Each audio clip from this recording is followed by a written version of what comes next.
Happy Saturday, everyone, and welcome officially to the MindMineTV Serious Talk Saturday talk show.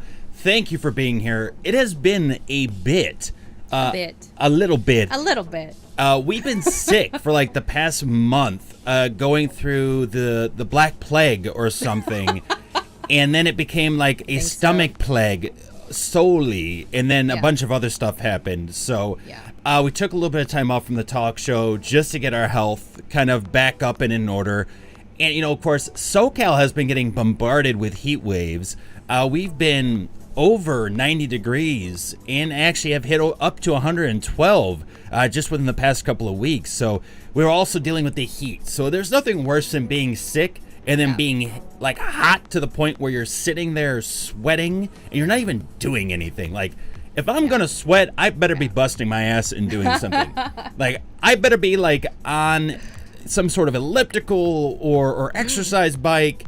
But no, I am inside with the fan and AC on, still sweating, sitting there going, what is life?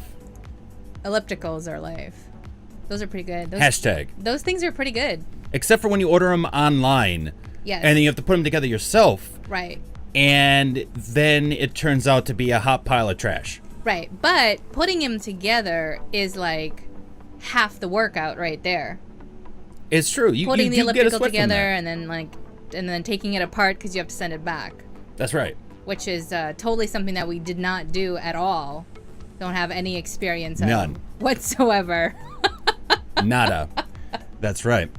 Yeah, and you know, the nimble fingers. It really helps with the nimble fingers. So, and hey, John, Stewart, Denise, thank you very much for joining us today. Crazy Doc, Vargalas Vet, and Denise DeGrease, thank you very much. What's up? How y'all doing today? Happy Saturday, you nerds. So glad your talk show's back. No, we are too. We are too. We're very, very happy because we love delivering this with y'all, and it's a great way of having a really great conversation beyond our game streams, where we're not just talking about like, oh, EA and their loot boxes, or, you know, this survival game is epic, or, you know, this update screwed up everything. Like, you know, it's none of that. It's just we're hitting on real life topics. We want to hit on all kinds of discussions and conversations that impact you personally. And so if you're looking for that and you want to have a real discussion outside of gaming, though we do bring gaming into this as well, welcome. Make sure to join the conversation. And if, of course, you're not watching us live here on Twitch, twitch.tv/MindMineTV, you're probably watching us pre-recorded on youtube.com/c/MindMineTV, or otherwise on Podbean, iTunes, or many of the other podcast aggregators. And if that's the case, thank you so much for listening. We greatly appreciate you being here. And, you know, please make sure to follow or subscribe, whatever that platform requires. That way you get notified every time an episode gets launched, and you can be updated fully on what's happening here at MindMine TV. Yes, and stay tuned. We will have a slight schedule change upcoming here for the talk show. So if you are planning on joining us live on Twitch, just keep an eye out. We are going to be switching it to just, I believe, a 1 hour later upcoming here. So follow us, subscribe, and you'll get notified when all of that goes live. That's right. And I'll make sure to put the podcast link in chat, as well as the YouTube link for those that aren't following us yet. Make sure to hit those links up, and that way you can also backtrack through the annals of MindMine TV and catch up with all the different episodes we've had. We've talked about education, sciences, engineering, mechanics, business, you name it, we've hit on it all here. And of course, things like gaming once again. You know, things like the controversy between Far Cry 4 and toxicity in video games, and some things that Ubisoft has been implementing against toxicity. So we've been really trying to hit the full gambit here at MindMine. So, you know, with that said, nothing's changed because we're delivering to you. We're going back to our series here on 35 questions you probably never asked yourself, and kudos if you have. And we're currently wrapping things up as we take on questions 31 through 35. So this will be the end of the series because well, one, that's the end of the series, but also because of the fact that we have so many other topics to like catch up on. Our community for like the past 2 months has been giving us some great content to talk about on the show. We've been coming across a bunch of stuff. It's gotten to the point, especially in the US, because that's the perspective we give, as that's what we know, because we live in Southern California. But, you know, with this, there has been so many things that you cannot make up that's been happening in the past several months. Like, The Onion is having such a hard time putting up satire because of all the craziness that is happening in the US. They've admitted it. They're like, folks, it's really hard for us to come up with stuff because everything is real and happening right now, and it comes off as if it was satire. We live in such wonderful times, y'all. So we want to get back into that. So, and that's exactly what we're going to do. But kicking it off, though, Tatiana, you're going to hit up number 31. I am. All right, here we go. And I'm going to put this in chat as well for everybody. And hello, Trunk. Welcome. How's it going, Christoph? Good to see you, bud. Okay, so question number 31 is, what do you think would be humanity's reaction to the discovery of extraterrestrial life? So I thought about this, by the way. I saw the question, and I have probably the first thing that'll come out of someone's mouth. Okay. So be prepared here. Yeah. All right. I'm prepared. Here we go. Betty, get the shotgun out of the closet. We got friends coming over. Yeah. Get the big one. No. Okay, the rocket launcher you can strap to the dog. No, the rocket launcher. No, I don't need the rocket. Just strap it to the dog. Let the dog run around, okay? It's going to be hard to hit a chihuahua with a rocket launcher on its back, okay? So strap. Yeah. Get that, and then, you know what? Actually, get the flamethrower, too. We really don't know the immunity of these things. All right, they're going to try to take our guns.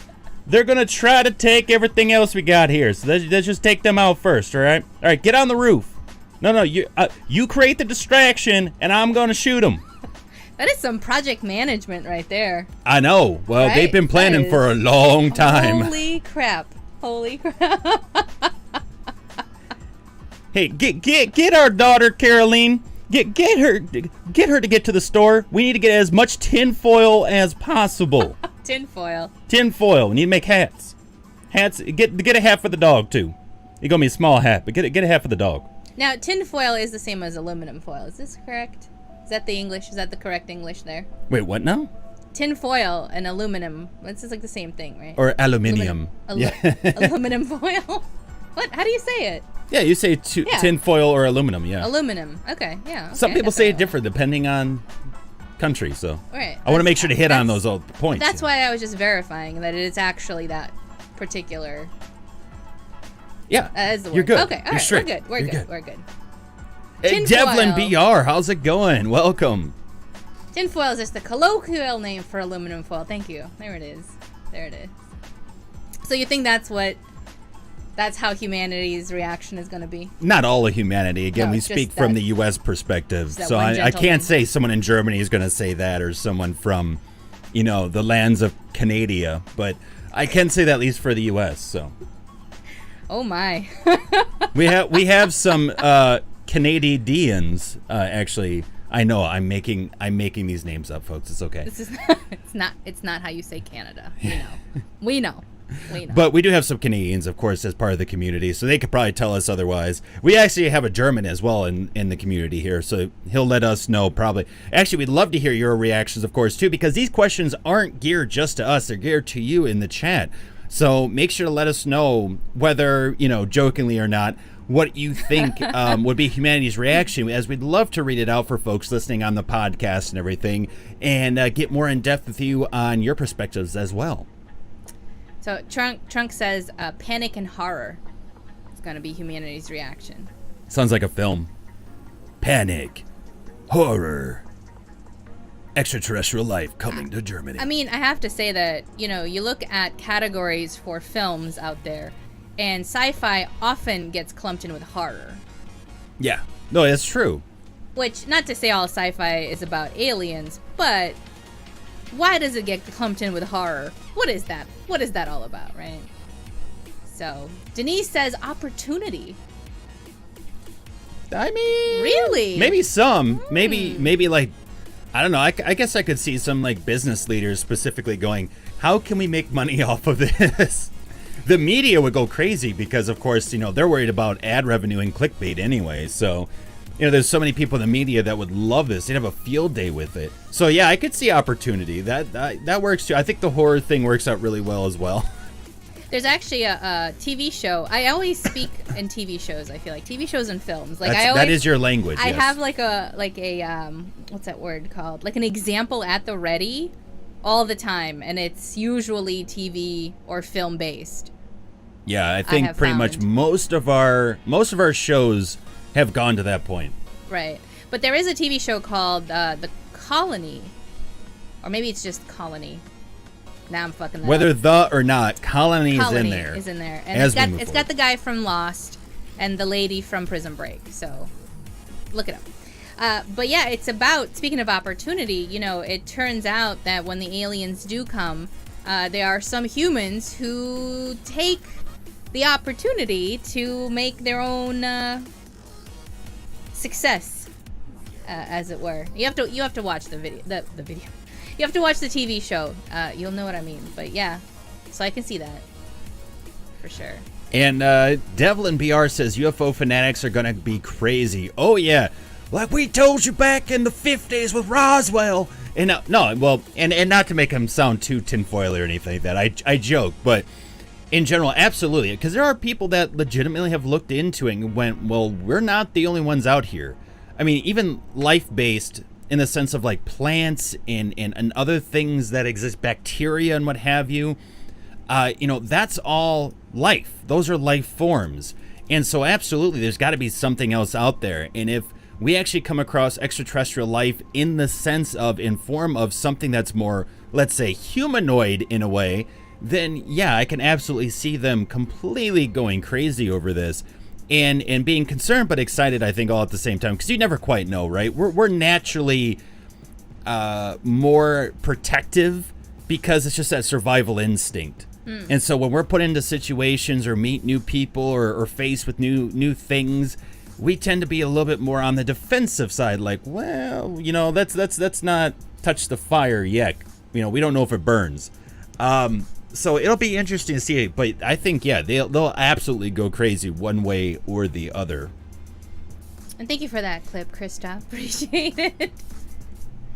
So, personally, I feel like humanity as a whole isn't going to have the same reaction. I think that, actually, to quote the 5 stages of grief, you know, that are sort of in our certainly in our Western world mindset, you know, you've got denial, anger, bargaining, depression, and acceptance. And I feel like humanity is going to go through all of those. Oh, yeah, absolutely. Right? First, you got the people who are going to be in denial, like, no, it's made up. The government is telling us lies, whatever it might be. Then you got the people going to be angry, who are going to get out the shotguns. Tied to the chihuahua. I don't care if the chihuahua can carry it. Get the RPG, damn it. But they're gonna be angry. I can't rightly say why. It could be potentially because, you know, when you feel like you've lost control, or you're not really sure, you know, that kind of fear of the unknown, sometimes that leads to anger. So I feel like it's definitely gonna be a thing. Bargaining, right? Because then you're going to want to, you know, maybe whether you're bargaining with the aliens themselves for, I don't know what, so they don't kill you, because you probably think they're going to kill you, or I got some for Nuka-Cola resources, bottle caps, or you know, you're going to just be trying to give up something for something else, trying to get something in return. Depression. Yeah. Because I feel like, you know, in some people, they want to not be alone in the universe, and others very much want us to be alone in the universe, right? Because we're the center of the universe. The center of the universe, right? And so I think, you know, in either of those cases, I feel like when, you know, if extraterrestrial life if we come across it, and especially if we engage with it, it's going to actually trigger depression in both types of people, I think. Oh, yeah, I can see that. Because then, there's, I think there's an innate comparison that we'll try to make, right? Like, wow, are they better, faster, stronger than us? And if they're not, are we going to enslave them? And then there's, of course, the people who are going to be like, potentially coming from the denial part where, no, that's not true. Well, Trump needs someone to build more pyramid hotels. So this is the way to do it. Eggs. That's right.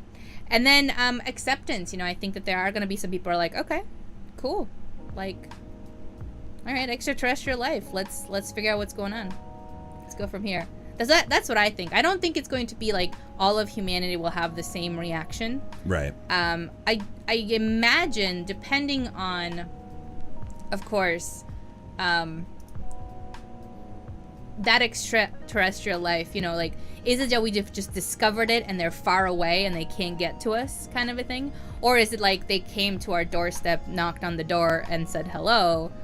I feel like that'll also change how many people gravitate to some of these reactions. Mm-hmm. And obviously it will affect in different ways how we go about living our future. Is there a clear and present danger, kind of a thing, or is it something that's like, well, we found evidence of water in inside Mars? Oh, okay. No, that's true. And actually being brought up in chat too, real quick, I don't want to forget this, is that Denise mentions also don't forget religion. Right. So you have the people in general who are worried about their own sort of personal space and survival, but then there's also people being challenged philosophically based on their beliefs.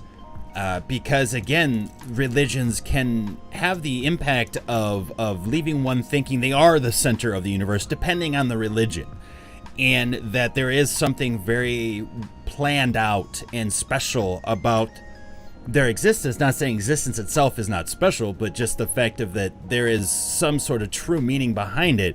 But then it puts a wrench into it when you have other life forms coming in, and then you go, well, wait a minute, what was the plan? And like, I put this religious persona as a human being, in the form of a human being. But if we're coming across other beings that don't look like us, or other elements of life that don't have any association to us, that challenges then my connectivity, or how close I am with those religious personas as well. Because you feel much closer to them, especially when you imagine that they are, or believe that they are, exactly like you. And so it's going to come up with some interesting debates, some interesting conversations, and many people frustrated one way or the other too. Right. And then you've got people, I'm sure, are going to potentially say something along the lines of, well, maybe our God was an alien. I know there's a lot of people who do believe that aliens have influenced our development on the planet. You actually bring up an interesting point, which I've never really, I guess, thought about a whole lot. You talk about beings that look like us, right? Or something like that. But you look at animals on the planet, and the animals don't look like us. Like, sure, we all have bilateral symmetry and whatnots, but for the most part, there's such a variety of life forms. So the fact that, these this other extraterrestrial life that we're automatically going to assume that they should look like us, or if they don't look like us, oh my goodness. It's very interesting, because you look around and we already have such a diverse ecosystem of all sorts of different animals.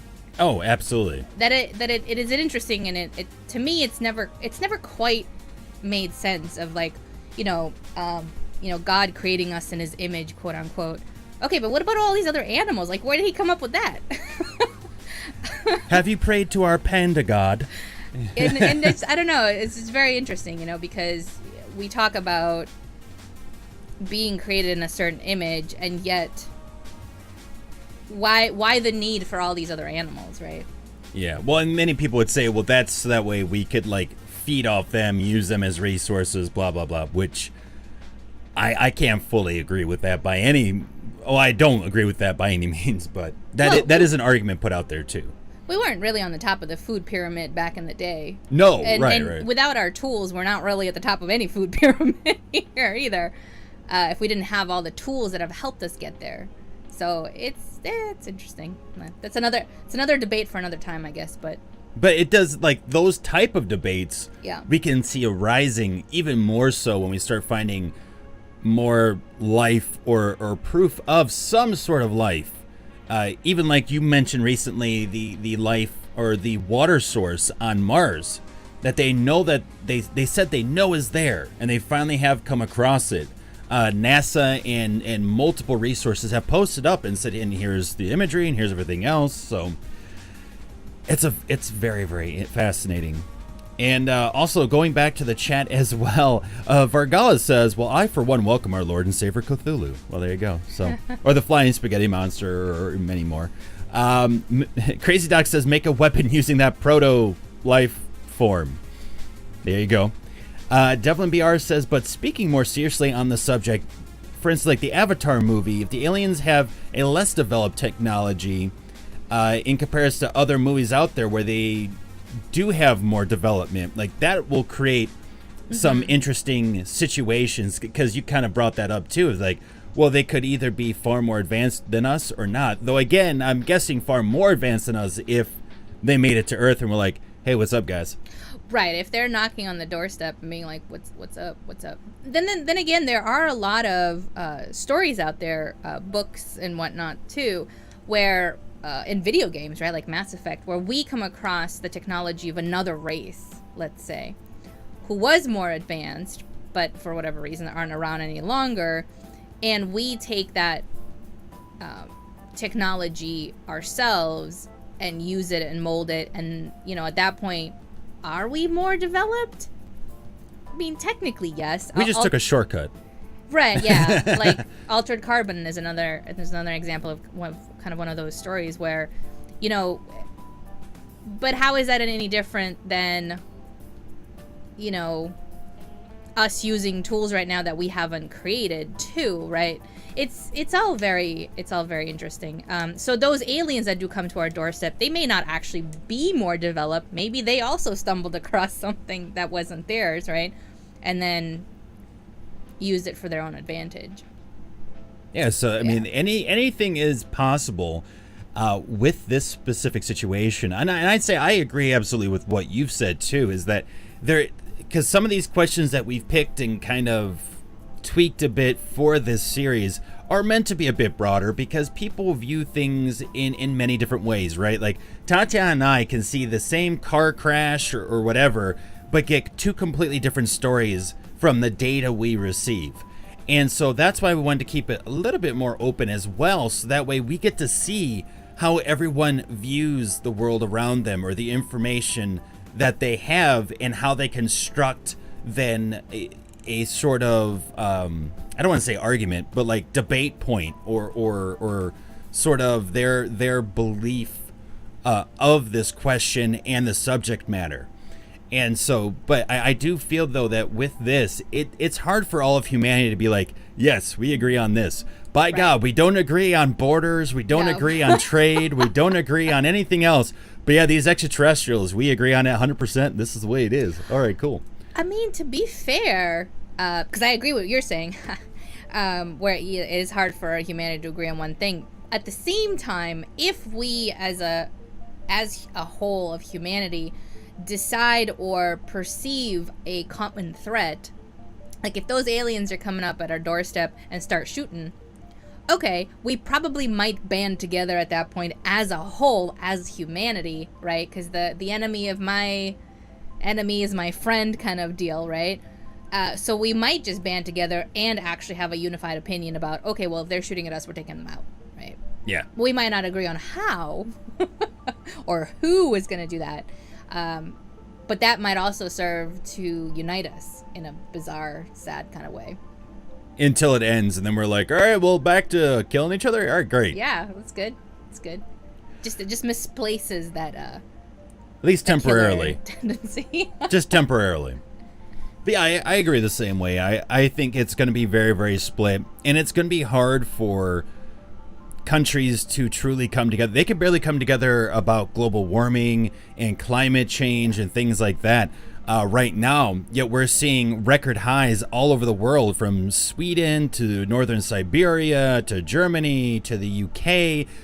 Right now, actually, Tatiana came across this. If you want to talk about, just briefly, not to digress too much, but the images of the UK, the top down, the aerial views. Oh, yeah. I have to find that article. I want to share that out actually again. But yeah, they were showing images just, I think it was from April to June of this year, what the UK looked like from space.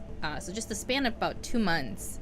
And it went from this verdant, beautiful green place to this dried out, mostly yellowish kind of tinge. 2 months. In just 2 months. And that was incredible to see. Yeah, so we can almost barely come together for this planet, let alone beings from another planet, or if we decide and are able to explore other planets. Like, yeah, it's just going to be a mess. There's going to be a lot of things, but hopefully we can pull ourselves together and everything works out. But we'll see. You know, and again, we're talking about any sort of life too, not just the traditional Roswellian aliens by any means, but even like plant life and animal life of other nature out on other planets as well. So it'll be interesting. It'll be interesting to see what happens. But we are getting closer, right? Jeff Bezos is working on space travel, as well as Elon Musk. And I'm trying to think, there's a few other people, some wealthy Russian individuals as well. And there was actually one that was working with Stephen Hawking before he passed for some space travel systems as well. So we'll see what happens. It's a lot of it is on the shoulders too of the individual or the independent entrepreneur right now than it is even our own governments. So we'll just have to see what happens. Time will tell. And I've actually just linked that image. I was able to find it. It turns out it's from May to July. So the span of those 2 months, how the UK has changed. It's pretty incredible. And Devlin also mentions, too, Arrival's a nice movie about lack of communication. I think that's going to be a huge problem if we meet with advanced civilization. Mario Man adds on, too, Arrival was amazing. One of the few movies that was actually better than the books. Nice. See, when they say that, you know they mean it, because that's never said. Something like that is like usually never said. Yeah, the movie was pretty good. It was a different kind of first contact movie, I will say.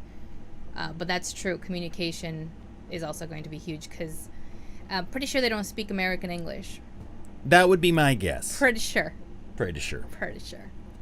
But now on to question 32. So the 31 was, what do you think about humanity's reaction to the discovery of extraterrestrial life?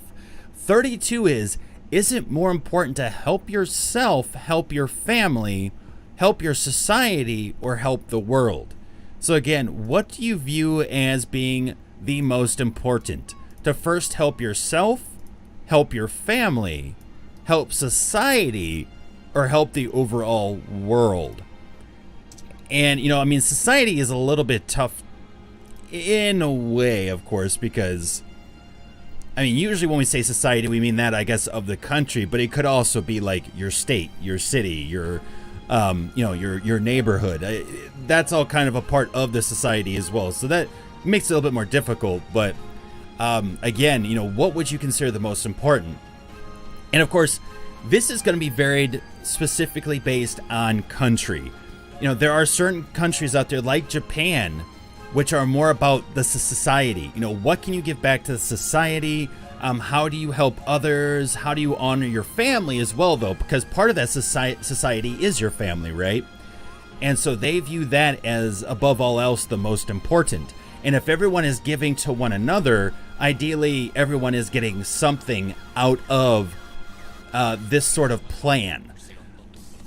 Whereas, like, for instance, in America or Western culture, a lot of it is based on yourself first. And, I do like, actually, the analogy that you use, Tatiana, is when you're on an aircraft and they're saying, okay, when the oxygen mask comes down, put it on yourself first.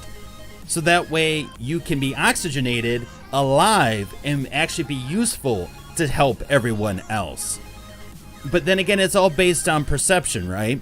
Because when you say, is it more important to help yourself, what does that mean to you?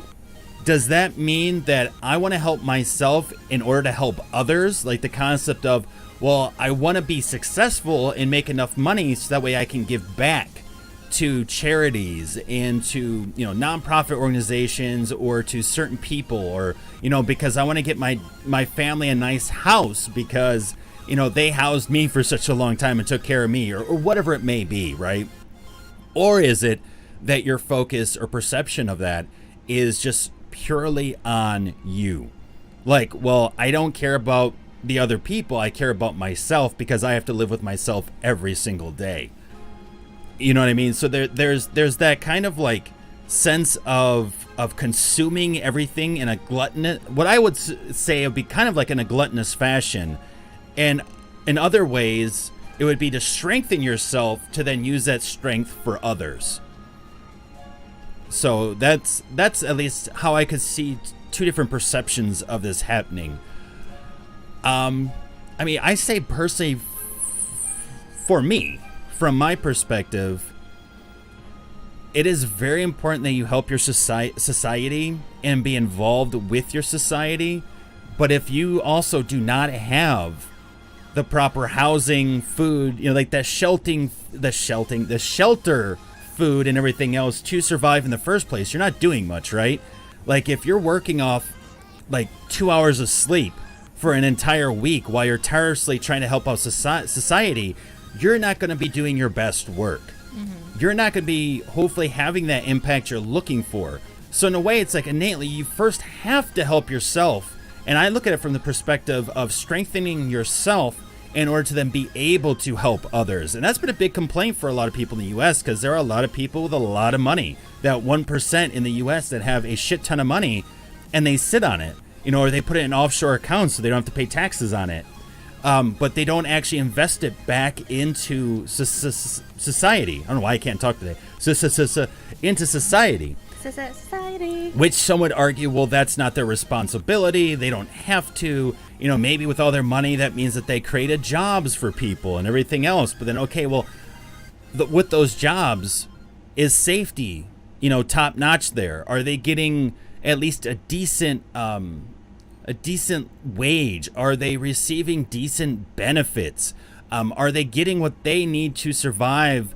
And are they getting paid or kind of in a way, whether directly or indirectly, paid properly for the time, energy, and everything else that they invest into your company? Because it doesn't take one person to create a company. It can take one person to create an idea, but it takes a group of people to really create a company or to really launch something. No one person is an island when it comes to actual tangible systems. You always need people in the process, right? So, I feel like from my perspective, you need to be able to at least help yourself in order to be able to help others. But I don't think yourself is like you yourself is the most important. Within the timeline, I guess I would say it's like in the short span, in the short term, it's you. But you got to then think in the long term and put others into that long term as well. Well, it's like improving yourself, but not necessarily at the detriment of everything else. Right. And if you do realize that from that progression, you have created a set detriment, now that you have the power to fix it, you need to fix it, basically. If you create like, and again, I go with business because in the Western civilization, it's all about like creating a business, running a business.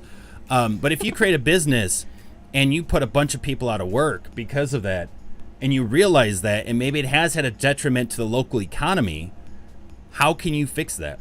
Can you start training programs to get these people better trained? I mean, that's been one of my biggest complaints here in the U.S. is the fact that, there's these businesses that try to replace people with technology, which I think is fine to a point. But then train people who you just let go because they've become sort of obsolete in their work, or just not as efficient as the technology, train them to do something else in your business. Don't just say, well, it was nice knowing you, peace. Be like, all right, we're going to train you to work these systems. These machines that took your job, we're going to make sure to train you so that way you know how to repair and maintain them and keep track of them, and maybe how to update and upgrade them. Maybe we could get you in another part of the company that hasn't, had this sort of technology attachment added on. And I think that's the requirement that every business should have. But that would mean that the business cares about its people, and many times it's hard to find that. It can be very hard to find that. Yes, exactly. You have to look at all the actions of a business, just like you have to look at all the actions of a person, not just one single action. Because that can help define maybe why that one negative action occurred as well. Or maybe why it would be so desperate to push that one positive thing over everything else, right? Yeah, I think it's hard to also, when you look at the tier of, helping yourself, helping your family, helping your society, or helping the entire world, right? It's hard when, let's say, you don't have shelter, you don't have income, you don't know where you're going to get your next meal from. It's pretty hard to sit there and be like, how can I help the world be a better place? Right? So you do have to, at some degree, you have to help yourself, right? You have to look up for yourself, because if you're not in any position to really help yourself and you don't feel stable and safe and secure, there's no way that you can then help somebody else, right? And for us to put that onto somebody it's not only unfair, but it doesn't result in anything good, because that person's not going to be able to, right? They're not going to have the never mind the resources to help out in a broader sense, but they may not even have the skill or the talent or the capacity to do that, right? Because they're still looking for their next meal, right? So you have to help yourself to some degree. And if you are lucky enough to have a family and you are able to provide for them and they're not hurting you, sure, you should help them out too, right? Because they're ideally your first, they're supposed to protect you, right? They're supposed to take care of you, and so you should take care of them, and it's sort of like this mutually beneficial arrangement, if you will, all right? And they shouldn't attack you or want you not to succeed the same way that you should also not want to attack them and not want them to succeed too, right? Like, there's some, again, ideal world sort of assumptions I think that we make about family, for sure. And we can replace family with potentially friends, right? So maybe if you aren't lucky enough to have a supportive family, or have that family unit help you as you grow up, as you continue to live your life, then maybe it's a circle of friends, or a few people that are sort of your tribe, for lack of a better term, right? Your clan. And again, if you are at a place where you are able to help yourself, and then you can help some of the more immediate people around you, great. But again, if you don't have those resources to then be tasked with trying to help society at large, influence politics, influence education, influence this and that, it's hard to do, right? If you don't have the resources to help yourself, to help the people who are immediately close to you, or maybe you are helping the people who are immediately close to you, and that does take up all your resources and all of your energy and all of your time and all of your skill and talent, it's hard to keep expanding out, right? So to talk to I think Denise in chat, said, like, do I have to choose? Is it a choice? I'm kind of the same mindset. Like, you shouldn't have to choose, right? You should be able to help yourself, help your family, help your society, and help your world. In an ideal world, an ideal life, you should be able to do all of those things if you wanted to. But we don't live in that world. Well, and also you have to pick an initial first step, though. You have to go in one direction or the other. You can't spread yourself thin and try to do everything at once. It's just not humanly possible. So if you want to kind of look at this question too, you can look at it as, well, if you were to choose as an initial first step, which is kind of how I already took it as, rather than just saying, I want to help everything and everyone.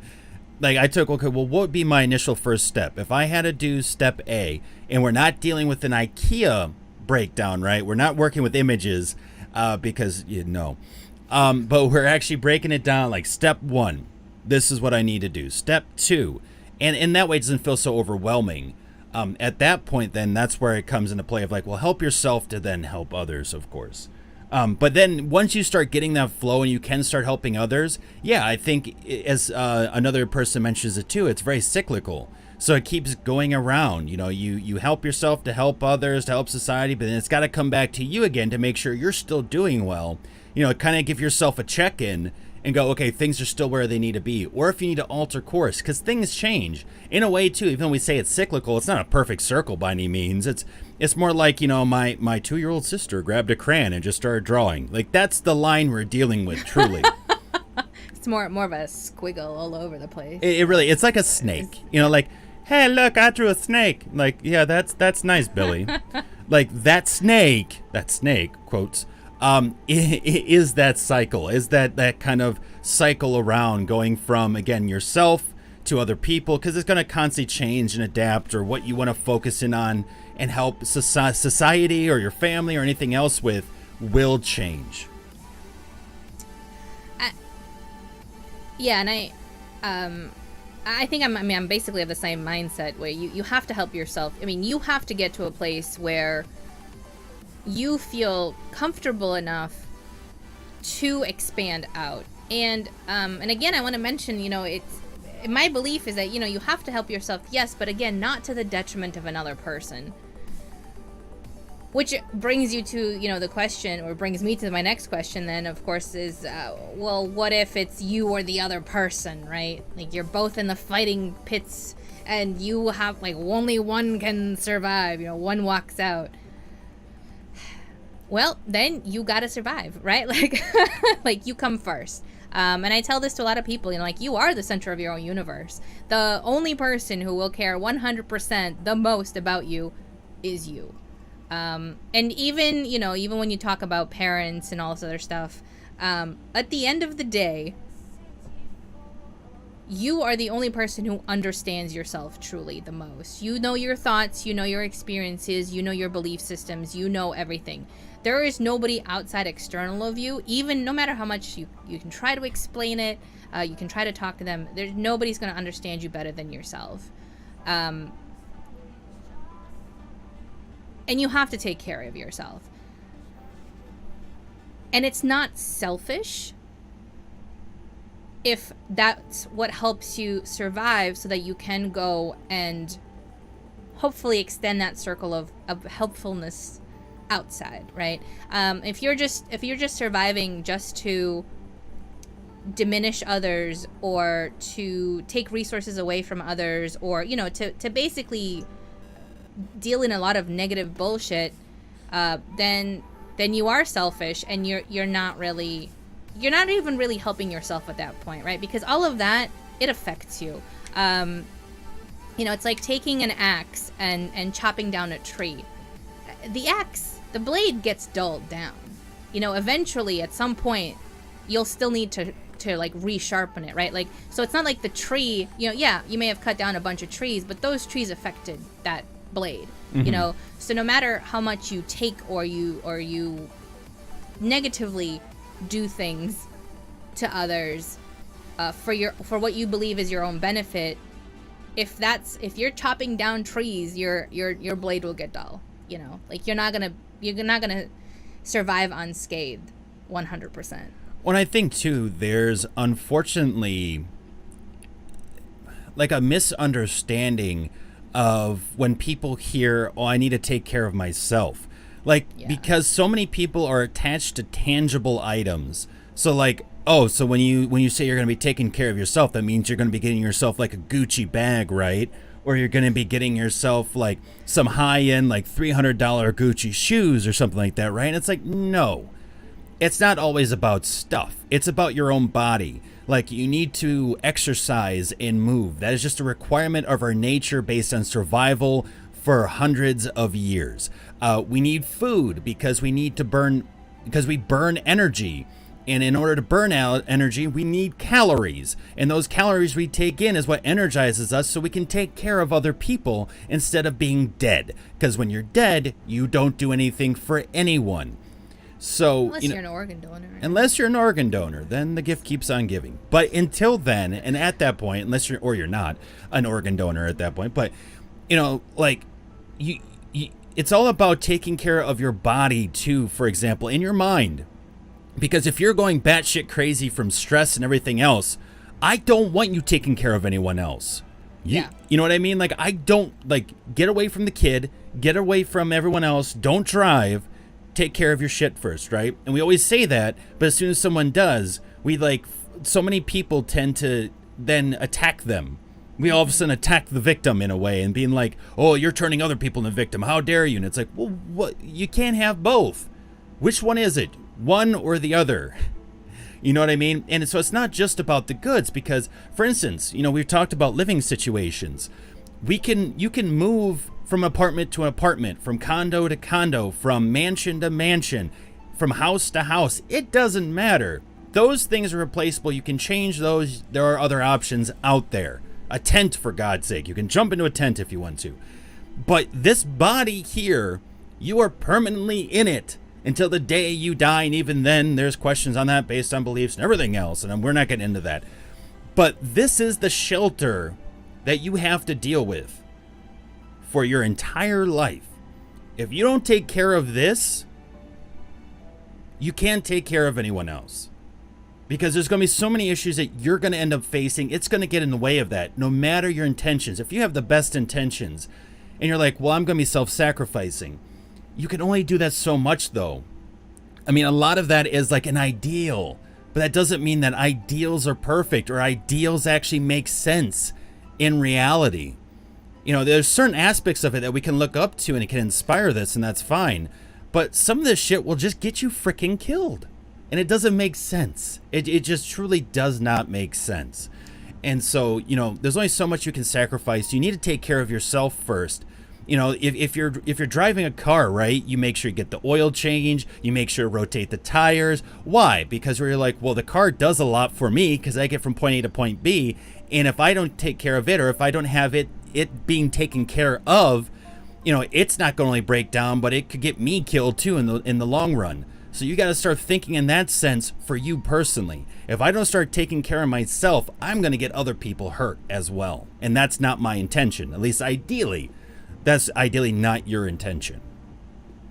I hear a lot, I know it's a slight tangent here, but, I hear a lot of people say that, oh, well, you don't have to, wait until the perfect moment to have children, just have them. And they that'll just work out. And I'm like, this is why there are so many people in therapy nowadays because people just kept having kids just to have kids because it'll just work out. But like, if you as people don't feel at least emotionally prepared for it. I mean, financially is another thing. Obviously, having more financial resources is better than none. But if you don't feel emotionally prepared for that sort of lifetime achievement, why just bring children into the world? And then right, like, because you're not ready for something, you start to resent, you start to project, you're stressed out, now you're spread out too thin. That all impacts the other person, your kids. And it's fascinating to me how there's so many arguments against, like, oh, you don't have to wait, you don't have to this. And I'm like, yeah. And look at our society right now. Look at how many people, we have the highest percentages of all sorts of mental illness and anxiety and stress and physical ailments that we have never had before. And it's, as much as it is a product of our technology and our society, it's also a product of how you were brought up. How stressed were your parents? What other environments did you see in your own family? It's just crazy. Oh yeah. Well, and actually, so I'm gonna hit on this kind of side pathway here, Ooh, this another side side road. tangent.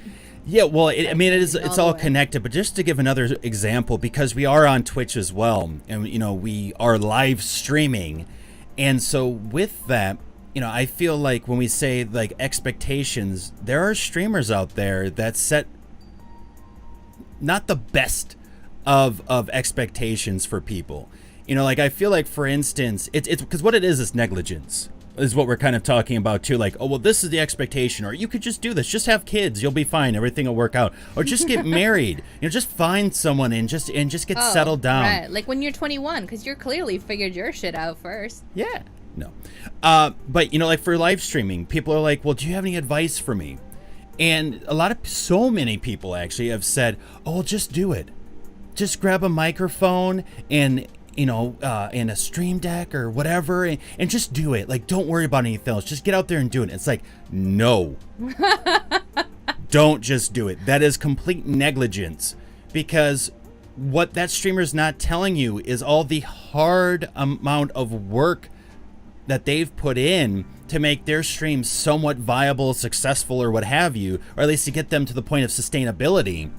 But also, what they don't tell you is the amount of stress that you take on, because there's so much work when you're not streaming that has to do with your stream. There is so much emotional attachment to your work too, and you're going to get far more feedback about what doesn't work and what people don't like than anything else than ever before, because you are putting yourself out to that many more people.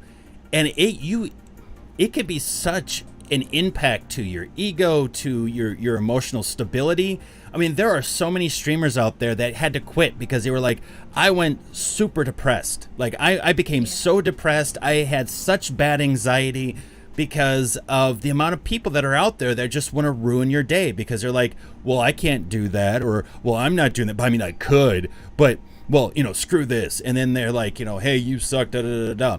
But people can get really vile, and unless you understand that that's out there and start preparing yourself for that kind of stuff, you just going out there and streaming isn't going to cut it. You got to understand the emotional impact on you, and you got to understand then thus the emotional impact on the people watching, because ideally you're trying to entertain them. Overall, that's what it's about. That's why live streaming is so awesome, is because you're entertaining people live. People can interact with you. They want to chat with you. They want to talk with you, have a conversation with you, ask questions to you. And if you're not answering them, and if you're not prepared for that, you're not going to do well. Thus, then you're going to get impacted by that and go, what the hell's wrong with me? What am I doing wrong? I'm trying to do everything. They just told me that I should just start streaming. So, it's like, again, we get these people who are just negligent with their information and start setting up these expectations of, oh, this is all you have to do. It's simple. Like, you just go out there and do it, right? You just go out there and have a baby. You just go out there and do a stream. You just go out there. It's like, no. that ain't how it works, folks. That ain't how it, there's much more to it. There's a lot more weight to it that can truly impact someone. And it's similar to what I think, certainly in the U.S., when they talk about entrepreneurs, like, oh, just start your own business. Yeah. Start it while you're also doing a 9-to-5 job, and then become successful at that, and then change your life. Because, I mean, well, look at Mark Zuckerberg. Okay, like, that's not... having your own business is tough. I don't know. He did a great job as Data, though, in Star Trek. Mark Zuckerberg nailed that role. And then you look at all these people who talk about all these bajillionaires who are like so successful now. It's like, do you know how long ago they started? Number one, do you know how much time and effort they put into everything? Do you know how many years of probably almost bankruptcy they had to face? Like, it's unbelievable. Like, I think people. And just like with streaming, like they might see the top of the iceberg, but they don't realize all of the stuff that's underneath. And I think that's true of almost every major life decision. Like I know that there's anything from marriage to having children to running your own business to starting your own podcast to setting up shop somewhere. Like all of this stuff. Like, sure. There's obviously cases where it worked out spectacularly. There's equally as way many more cases where it just did not. So yeah, I think it's a very important to know yourself, know your strengths, your weaknesses, and what you can put up with. Actually, I think the best advice I read about entrepreneurship, which all of these are in a way entrepreneurship examples, certainly Twitch's. It's not so much of what do you want to do for the rest of your life? It's rather, what can you put up with for the rest of your life, right? Because every job, no matter how wonderful you find it, if you do it day in, day out, there's gonna be some cons, right? There's gonna be some negatives. And it's, what do you want to put up with in a negative sense? What kind of stress feels good to you? Is it that you might get fired from that cushy job? And then you have to figure out how you're going to find another job. Is that the stress that you're okay with? Or is it the stress of where do you find your next client because you're a freelancer, right? Mm-hmm. So like either way, there's stress involved, right? I know plenty of people who, when I worked in HR and they they would make over $200,000 a year. They were, I think, more stressed out than some of the other employees who weren't making as much because they had mortgages, they had this, they had that. They had a certain lifestyle that they were able to purchase, but were so afraid to lose because if they lost their job, then what? So I thought that was interesting. It's like what kind of negatives, what kind of stress, or what kind of what are the cons that you're willing to live with for what you how you choose to live your life. And that's for everything, not just business, not just income, but your food habits, your exercise habits, your relationships, your everything's. Yeah, absolutely. And actually talking about life choices and everything too, Mario Man says, my cousin got married at 19 to an 18-year-old after only dating her for like 6 months. Let's just say it wasn't a very pleasant time and a somewhat messy divorce. Because again, we set up those expectations, and two, I think like once you rush into a relationship, it isn't just about you anymore. Now it's about us, and that can be very hard if you don't feel like you have your shit together, and you're not able to still take care of yourself, right? And so again, it's like sometimes rushing into serious relationships can actually impact negatively. Even if both people are great, it can impact negatively on how you take care of yourself, because now you can't only just kind of go through and unravel all of your own personal baggage, but you have someone else's as well, and they look for you for help just as much as you then kind of look for them for help. And so it can be very difficult. It can be a very, very difficult situation and create quite a bit of a mess. Absolutely. And I want to point out, Vargala Svet actually brings up an interesting point. What he finds weird is that people think streamers are therapists. Been a few times I've had random people wanting help with being bored and depressed, which, don't get me wrong, I don't want people to feel bad watching streamers, but it does kind of put you on the spot, and I don't really know what to say. And that is interesting. I think that, when you look at someone who appears to be in a, quote, better place than you are, right? Like, here's somebody who is brave to put on a face cam, put on the mic, and be in front of people, right? To somebody who maybe is not able to even fathom doing that, to that person, you're brave, right? You're courageous. You're already potentially a few steps ahead of where they are, and maybe how they want to be. So it would make sense that then, they would see you as somebody to look up to, maybe somebody like a therapist, and they're trying to glean some information or be helped by you. So I definitely could see how that would happen. I know that we look at, I feel like we look at actors, like really successful actors. We look at them with like this reverence almost, right? Like we follow their every move. Where do they shop? What do they buy? Where are they vacationing? What are they eating? What are their life choices? I want to be just like them because they're clearly making choices that have made them successful. If only I could do that, I could be that happy too. But we're not looking at like all the other stuff that they're probably undergoing. And like at the end of the day, they're just people. They probably have, they do. They have their own issues, their own problems that they're dealing with. And what we see is that veneer, right? That social media veneer. I take pictures of my cats when they look like adorable and wonderful. I don't take pictures of them when they wake me up in the morning at like 4 a.m. asking for food, you know? So You probably would, though, if you could, if you weren't still so asleep. Probably. But, you know, so I think, you know, that kind of social media veneer that I think had always existed, right? Back in the Middle Ages, you had your peasants and your royalty, right? You looked up at the royalty and they're like, oh, look at all that stuff that they can do. And if only I was born where they were born, I would have all these opportunities. And it's like, yes and no. They probably have all sorts of stresses that the peasants didn't have and vice versa. So, yeah, I'm not really sure where I'm going with this point. But I do see, you know, that I think that when we look at someone, one, because we can see them, right? They're out there. They're visible. Right. That in of itself is like, well, I'm not visible, so they're obviously doing something quote unquote right and correct to be visible. That somehow we equate that to like, oh, well, maybe they can help me get there too. Well, and I feel like really streamers are just super broke bartenders that have the veneer of an actor.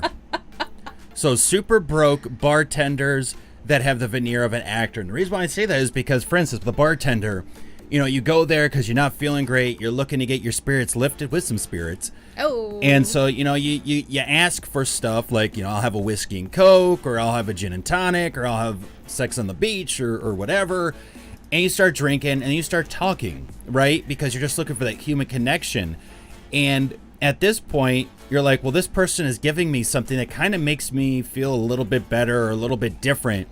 So in a way, they're helping me out. So I'm going to talk to them because they've kind of already, even though it's their job, they've kind of already built up this trust with them in their minds. So they start talking to them, right? And they're just like, oh, life's been rough, so on and so forth.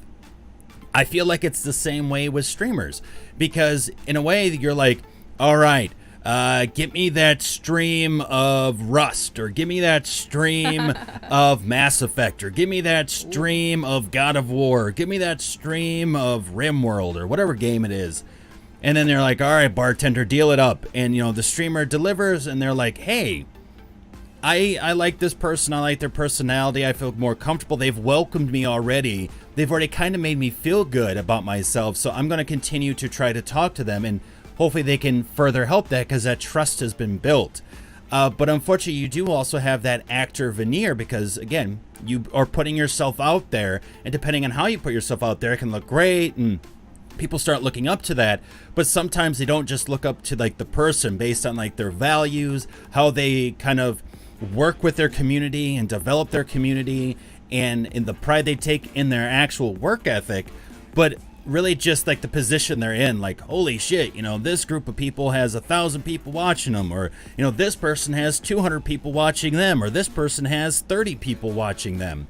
And then it becomes about that. And then, of course, you get other people going in to other people's chats going, oh, yeah, I love this game. I stream it, too. Did I mention I'm a streamer? Because I stream this, too. I'm like, going to go do a stream right now. So I'm going to see you guys later, okay? All right, peace out. I'm streaming.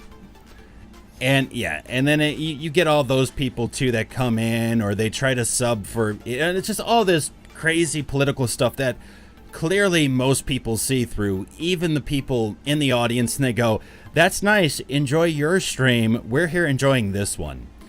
And again, and that's how it should be. But it's tough. It's a weird situation where it's like some people want help and some people want help and then look up to you, but look up to you sometimes for the wrong things, try to mimic that or imitate it, and it's just rough because they don't understand everything that goes on behind it. Everything that gets put into it, and it's rough. It really is. It's hard for many people from many different aspects. So, but anyway, I know we could keep talking about this, but we do need to move on to number 33. So question 33 is, what do you contribute back to society? Speaking of... We moved away from, well, is it important to help yourself, help your family, help your set, or help the world? We are now on, okay, but what, you know, assuming all other things being equal, what do you contribute back to society, if anything, right? We're waiting. It's an interesting question. We're listening. No pressure. I think, well, it's an interesting question because I feel like I have an idea of what I ideally want to contribute back to society. And then I have an idea of what I think I'm contributing to society. And then there's the actuality of what I'm actually contributing to society. Oh, like that picture meme. How my friends see me. Yes. How my parents see me. Yeah. Exactly. Exactly. So I try to live by the motto of pay it forward because that movie and that idea blew my mind when I first heard about it. Because what I truly like about it is you are able, you basically are trying to live your life by helping others that can't help themselves, but that you yourself have like a specific way or ability or resource that you can help them in, right? Mm-hmm. It's like giving a ride to someone who doesn't have a car, right? Not necessarily giving a ride to someone who has a car, although you can still certainly do that. But I like that idea of trying to help people in a way that they can't help themselves, or that you are uniquely positioned to help them in, right? Maybe because of your job, a particular skill set that you have, particular resources that you have. And I really like that idea, and I try to live by that, which is hard because I'm not entirely sure on any given day what my skill set in contributing to society really truly is, you know. Oh, you don't have like that little meter or gauge that goes, okay, I'm at 35%, I need to get that up just a little bit. No. Oh, okay. I don't. When I was younger, I thought it was like listening. I thought I was a really good listener. But then as I got older, I realized I do a lot of interrupting people. You do? Yeah. I do. So, you know, then I had to like reevaluate my whole thinking of, wait a minute, maybe I'm not a very good listener. So then I started asking people, you know, like, well, what do you think of me? Like, what, you know, why do you enjoy being around me? Like, what is it that I uniquely bring to this interaction with you that is good, or that you like, that you want to reinforce, right, and all that other stuff. And a few people, you know, told me that I'm not, I forget what the word that they use, but basically that I'm not judgmental. And it's like, really? Because I mean, I don't think I'm like completely blank slate, like, oh, I don't have any judgments or opinions. I'm like, I am the most opinionated person I know inside of myself. This is true. Like, you ask my opinion on something, all right, sit down, I got paragraphs, let's go. So I think what I took from that was that, you know, even though I have opinions and potentially judgments, which is like, sounds like such a bad word, and I'm like, it's not bad unless you like take a negative action on it, I think. Like, you're supposed to have opinions. You can't just be there and like let life pass you by and be passive and not have any opinions or thoughts or beliefs or judgments. Like, that's stupid, I think. But I think what I took from that is that I'm tolerant, I guess is what I've kind of come across. And like, okay, like, sure, I might think a certain way about something, but that doesn't mean, it's not going to stop me from acting in a respectful way, or in what I believe to be a good way, or in a positive way, or try to help a situation become from potentially negative to positive, or if it's already positive, make it more positive. So going back to the question of what do I contribute to society, I have no idea. I really don't know. I try to. I have all these ideas in my head that I try to live up to, you know, like, I want to be a good person. But what does that mean, right? Does that mean that every time you see a homeless person, you give them money, or do you buy them a meal? Or is it that, you know, you see a little old lady walking across the street and you help her out? Is it that you hold doors for people? Is it that you contribute to a charity monetarily? Is it that you contribute to community service? Is it that you teach somebody about something? Is it, you know, like, I don't know. There's a lot of ways you can be quote unquote good or whatever. And I guess I want to contribute something positive to society, because you can contribute negative things to society, no problem, as well. Mm-hmm. Like trash. I contribute that to society. I make trash. Trash happens. Hashtag trash happens. but yeah, I guess, that's my answer. I'm not really sure what specifically I contribute to society that, like, potentially some other people don't, maybe, or something that is unique to me. I mean, trash happens isn't unique to me. Everybody makes trash. Just like everybody poops, which was also brought up in chat here today, too. Yes. And actually, there is a woman, I read an article about this. There's a woman who's been trying, I'm sure she's not the only person who's trying to do this, but they're actually trying to not contribute trash to society, where they, like, recycle and reuse all of everything from the food to the items in the house. And I mean, hey, I salute you, lady. I'm not like that. I can't. No. Trash happens. But yeah, so I think I'm going off track, but I'm not really sure. I try to live by the pay it forward motto as best as I can, and I try to find places where I can be of help, and that is what I try to do in my work as well. Whether it's personal projects or client work, or whether I get paid or don't get paid, but something that requires work where I'm outputting a result, I try to think about paying it forward. How can I make this process better? How can I make the system more efficient in a way that nobody else can? How can I help this team move forward in a way that nobody else can? And I look for those opportunities. I don't know that I meet them. I don't know. It's very hard to, like, look at your results and be like, this is what I'm doing. And I'm sure there's plenty of people out there, I know a lot of them, who are like, this is how I contribute to society. And they list all this bullshit. And I'm like, no, you don't. Well, and it's difficult, though, because, again, it's based on perception and Right. how do people perceive certain actions. And there are finite brushstrokes, and then there are broad brushstrokes. So there are things you can do that could impact a whole neighborhood, right? Or a whole city or a whole state.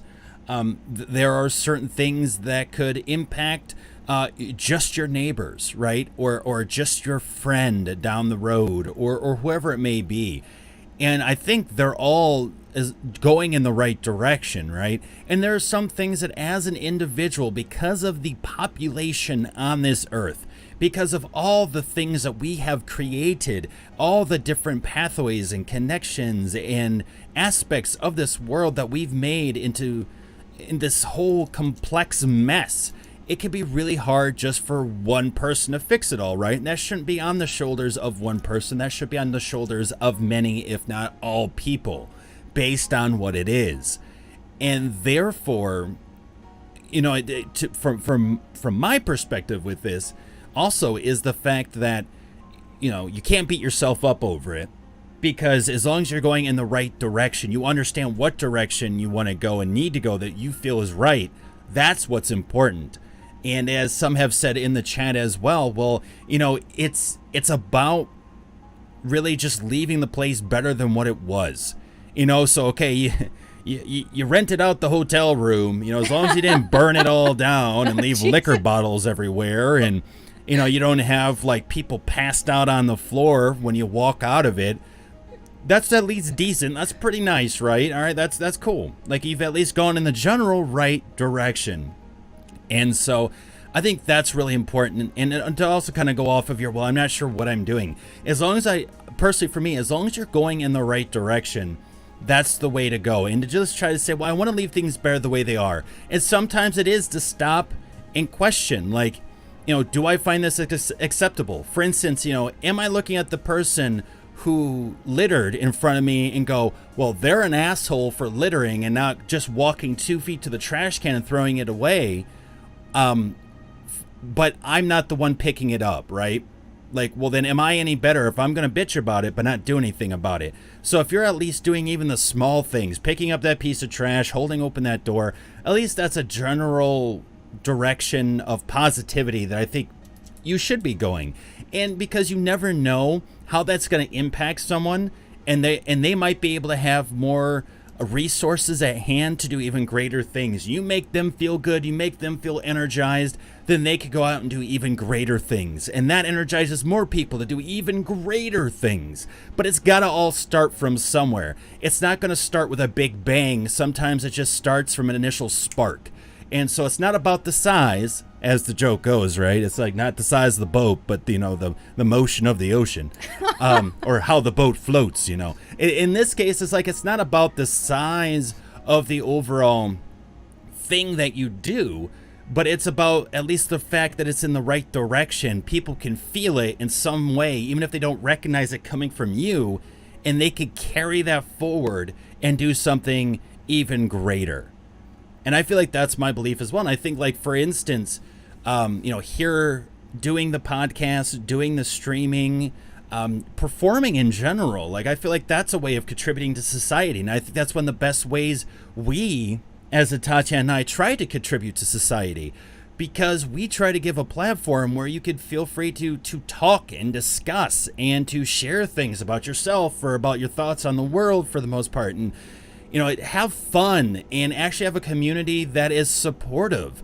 And, we want to help try to forefront this community and drive it and grow it so that way more people can come in and converse and get to know each other. Because it's not just about viewers for us, it's about the community as a whole, because it's amazing the people you could find in a community. You go in and all of a sudden you're like talking to people from Brazil or from Hong Kong or from Sweden or from Russia or from Brazil, and or Canada, or and all of a sudden you're making all these connections and you're starting to learn more about different cultures and different perspectives, which is why we're doing this talk show in the first place. And it can have such a greater impact on the whole, rather than just for our own success as people trying to stream and make it a career, make it sustainable, right? Put out entertainment for you. It's about making you feel good. It's about making you understand different perspectives, and in a way kind of educating in a fun way. And to get you to feel like you can talk and share your ideas and thoughts on different aspects of society. I really do think that that's also something that we contribute back to society, is to kind of put a mirror back up to the society and go, hey, these are the way things are. But it's not all doom and gloom, right? And we can still have fun, and we can still look it in the face and face it together, because we are in this together, not one individualistic person after another. And so I think that's something that we try to contribute back to society, is a place where people can have fun, can think, can do, can be themselves. I think like that's and that there needs to be more of that. There needs to be that more people feeling like they can be united and that they can be brought together, rather than feeling like they have to be separated and it's us versus them.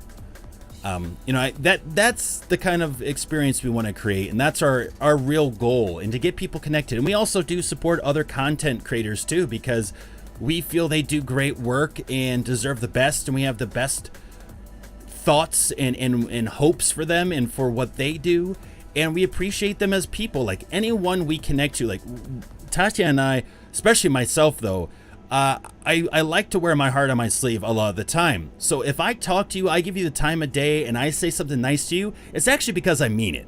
Because if I didn't like you, I would not be spending the time of day on you, because I do consider time an investment, and I want to invest in the right things and the things I care about and the people I care about. So that's why I do that. So if I'm talking to you and I'm chatting with you and I'm asking you questions, it's not just because I'm trying to think of a conversation.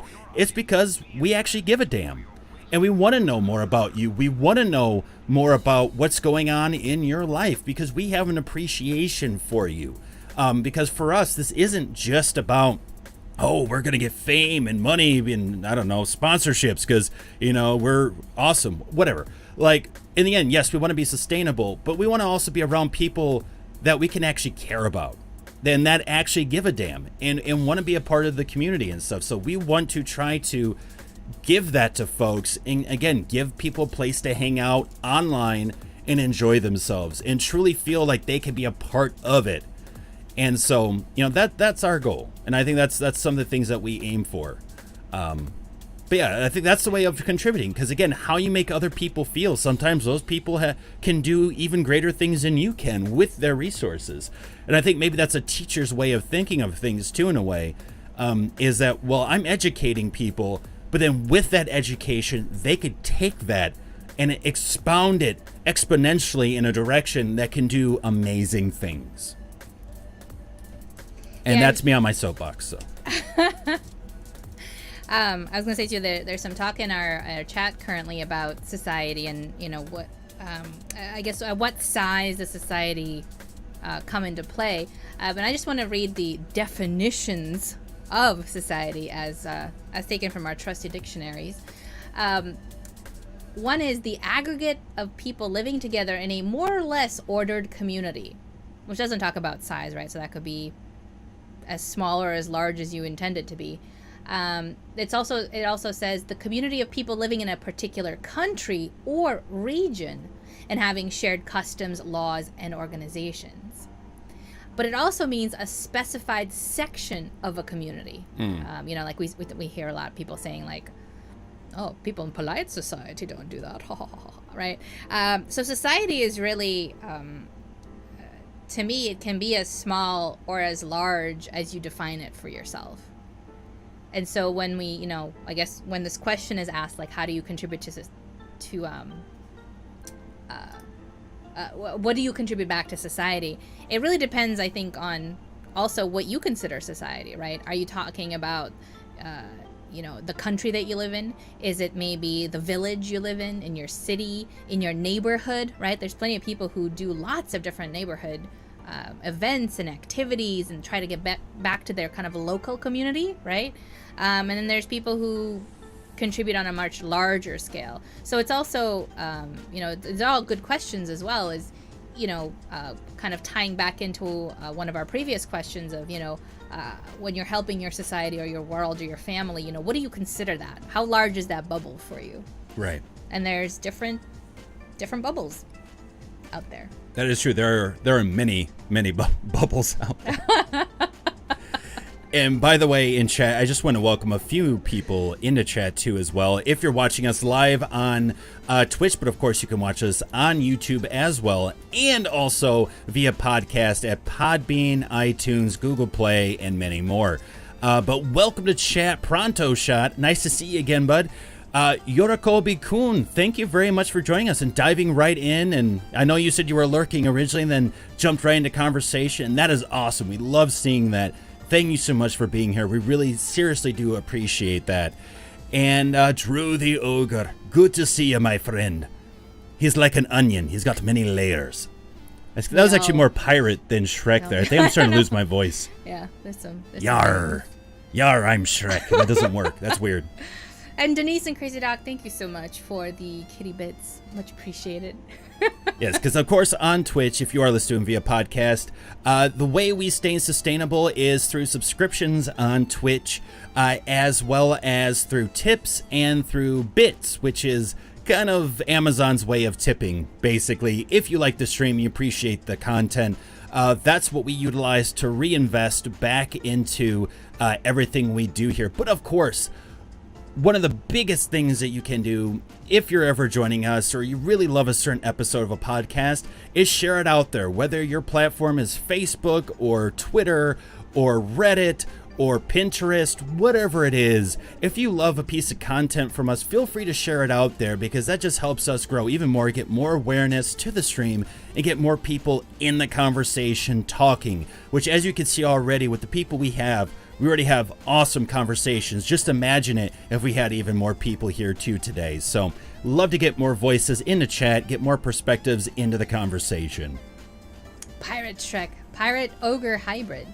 Shrek beard. Did Shrek even have a beard? No, but as a pirate, he has to. Ooh, that is a requirement. I like it. Maybe he just wears donkey around his face.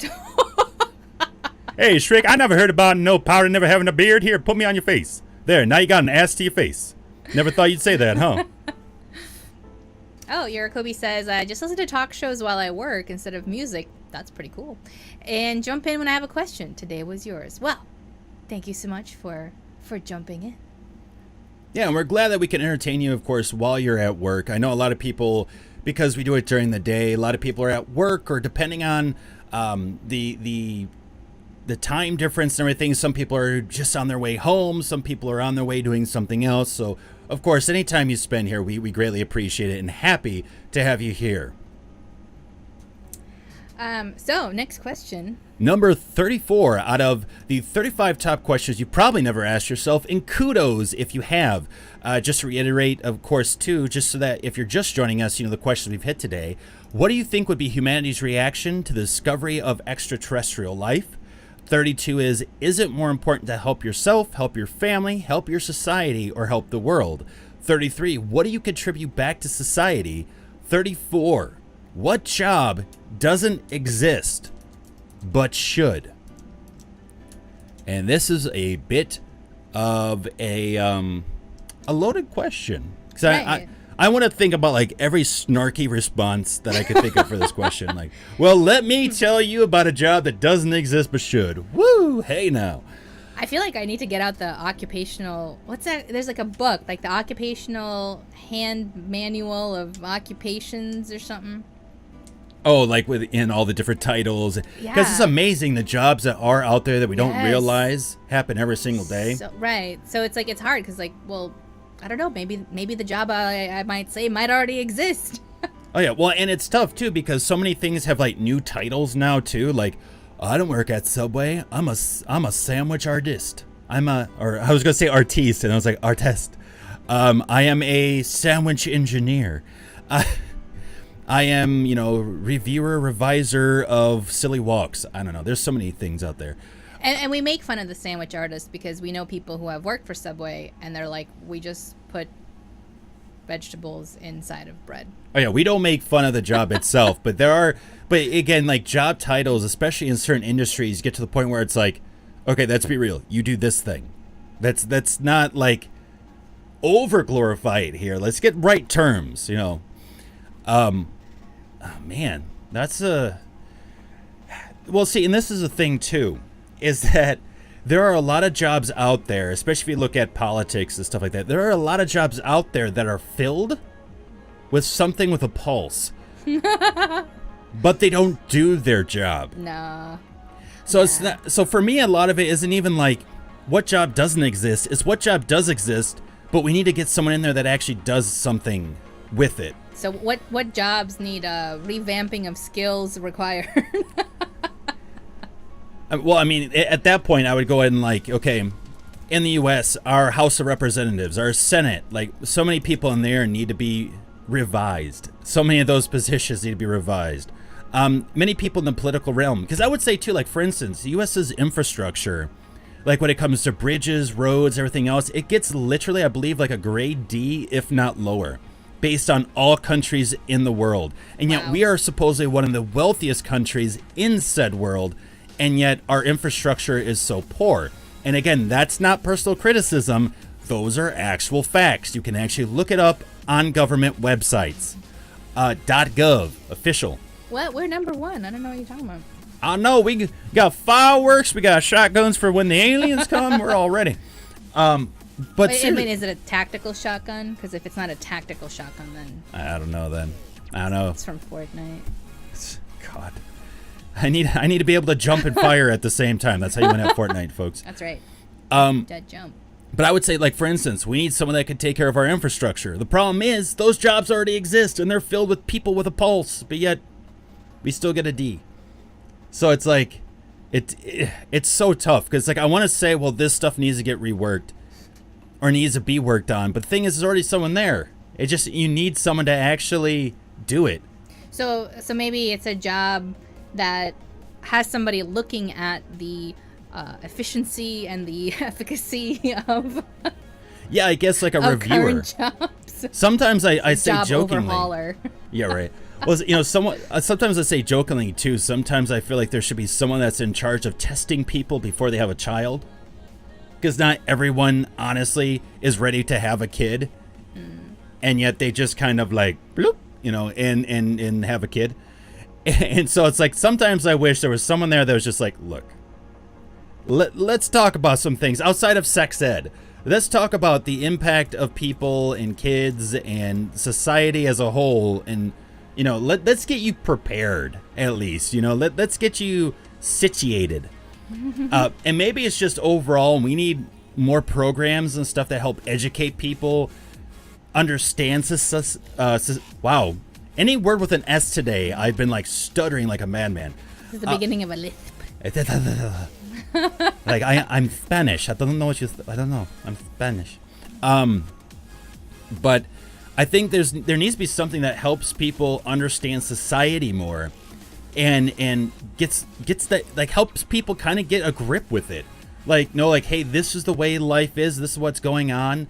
And even gets people prepped for kind of like, well, in that society too, we do feel like, outside of like a government class or something, but like, you should know some of your basic rights.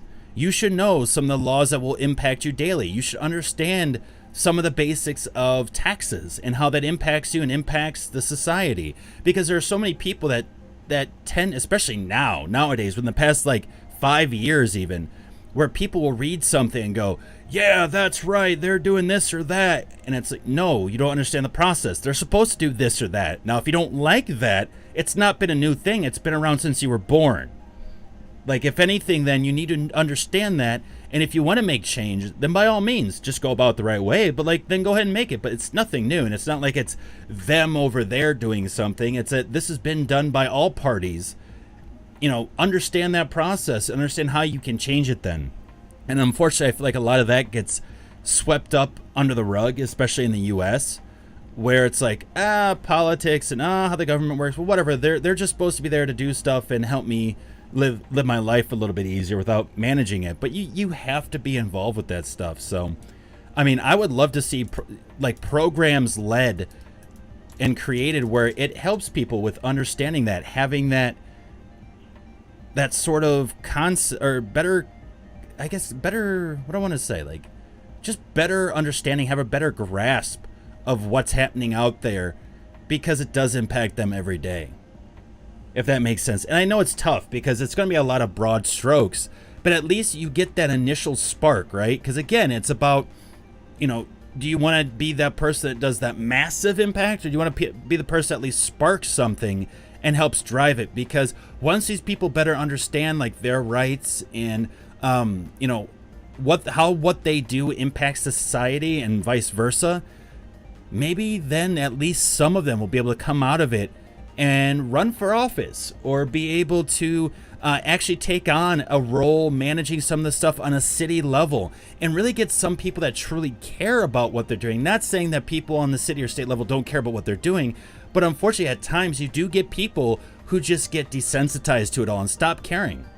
They don't want to deal with it because either they're underpaid and they have too many hours, or they didn't really have an interest in it, but it was a job because they were unemployed and they had a hard time finding a job, and at least they get decent benefits, So not to say that I'm scapegoating those people in those positions, but like, it would drive people to want to take on those positions more likely and make it more competitive and harder, so that way people also put out better results.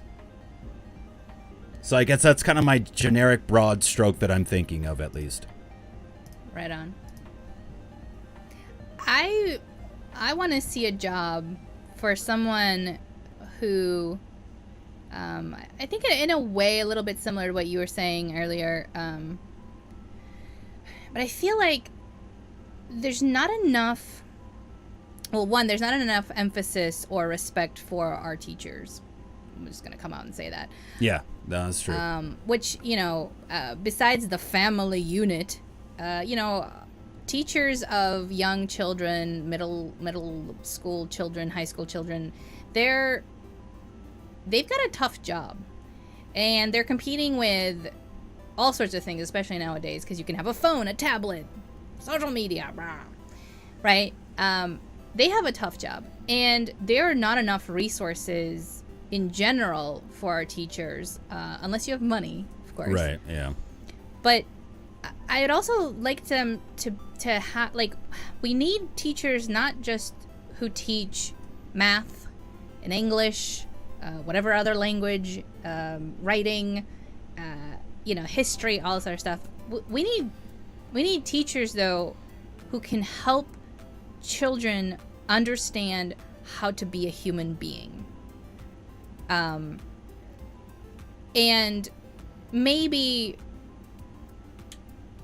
teachers in a way that help the parents, because we no longer, it's hard nowadays for even two parents, much less one parent, to hold down a job, devote all their time and love and attention to their child, and like also have a fulfilling, rich life, right?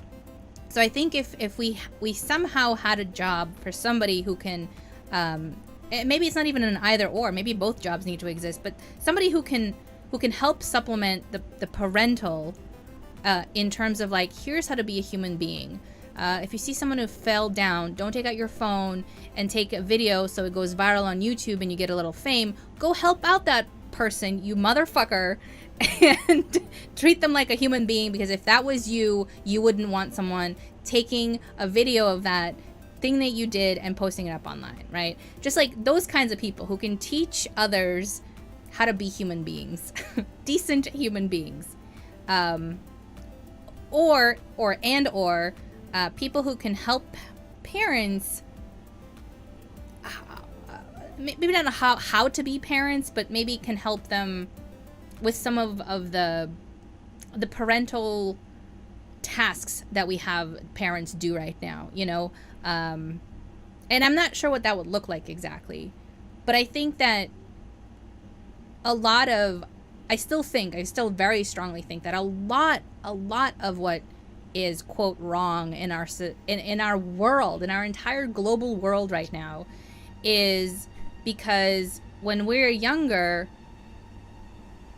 the resources are not always there to help us as children and our parents or our families or whoever, our guardians, whoever's taking care of us, truly be able to give us an environment where we thrive for a variety of reasons, right? The economic,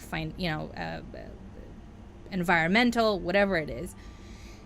And so I think, the more help that we have, both as we grow up and also when people start their own families, I think that would help mitigate so many of the things that plague us nowadays. And if we had people who are devoted to that, it would help. And of course, giving them the proper resources and respect that they deserve. Like, why are people who work in wealth management firms getting paid thousandfold more than somebody who is taking care of their kids? That's ridiculous. And now I'm off my soapbox. Well, yeah, you look at any good parent, and they're controlling they're doing their wealth management. They're doing their own wealth management, right? In that of their families. But yeah, you have someone who's just like, yeah, you should really put that into this stock. I think it'll do well. And I don't know. Yeah, it's a very weird society. Again, with the S's. Weird society that we live in. Actually, talking about S's, by the way, Denise Degree says the one job she would want to see filled is a sex therapist that's in VR. Oh. Also, a group of people who look for other food resources other than animals.